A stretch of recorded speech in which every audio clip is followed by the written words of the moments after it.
Hello বন্ধুরা, কেমন আছো সবাই? আশা করছি সকালে ভালো আছো আর আমিও ভালো আছি। আমার নতুন একটি ব্লগে সকলকে ওয়েলকাম। এটা আমার ওয়েস্ট বেঙ্গলের ক্লিপ, দেখতেই পারছো, বুঝতেই পারছো দেখে।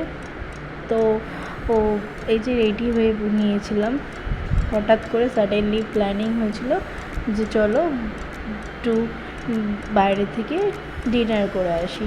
তো যা ভাবনা তাই কাজ, বেরিয়ে পড়েছিলাম বাড়ি রেডি হয়ে চটপট করে ডিনার করার জন্য। ওই যে বাবা দিকে আর বলছিলাম হাজব্যান্ড বাইরে বেরিয়ে গেছে, বলতে বলতে বেরিয়েও পড়েছি। তো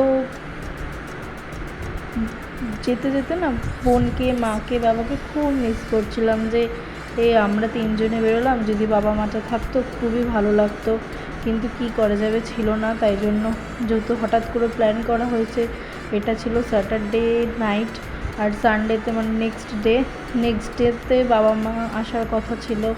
তো আগের দিনকে আগের দিনকে রাতেরবেলায় বেরিয়ে পড়েছিলাম, গিয়েছিলাম আমিনিয়াতে বিরিয়ানি খেতে। তোমরা তো জানোই আমিনিয়া নিয়ে আর কিছু বলার নেই আমার। আমি এর আগেও এসেছি, বাট এটা আমার ফার্স্ট টাইম হাজব্যান্ডের সাথে যাওয়াটা।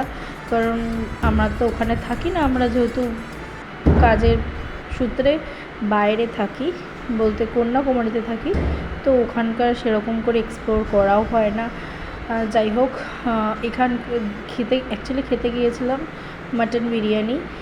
কারণ আমার না কন্যাকুমারীর মানে সাউথের বিরিয়ানিটা মোটামুটি লাগে, খুব একটা ভালো লাগে যে বলবো না, আর খুব একটা খারাপ লাগে এটাও বলবো না, বাট আমাদের কলকাতা স্টাইলে বিরিয়ানি না খুবই ভালো লাগে। তো তাই জন্য আসার আগের দিনকে আর মানে যেহেতু আমাদের সানডেতে ট্রেন ছিল, আর মন্ডেতে ট্রেন ছিল, সানডে বলছি দেখছো।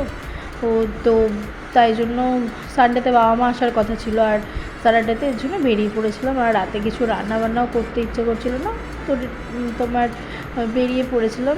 তো বকবক করতে করতে আমাদের ডিনারে নিয়েছিলাম একটা কিছু টিক্কা কি কাবাব জানি না, অনেক দিন তো হয়ে গেছে, তো তাই জন্য ভিডিওটা দেখে দেখে করতে হচ্ছে, ভুলেও গেছি কি খেয়েছি। মাটন বিরিয়ানি, মাটন চাপ, তন্দুরি রুটি আর বাটার নান। তো হাজব্যান্ডকে বলেছি যে একটু ভিডিও ক্লিপ নিয়ে না, ওই যে ভিডিও ক্লিপ নিয়েছে। বাড়ি ফিরে চলে এসেছি, তো আইসক্রিম নিয়ে এসেছি আর কোল্ড ড্রিঙ্কস দিয়েছি, আর অনেকটা পরিমাণে খাবার বেঁচে গিয়েছিলো, সেগুলোকে প্যাকেট করে নিয়েছি, সেটাই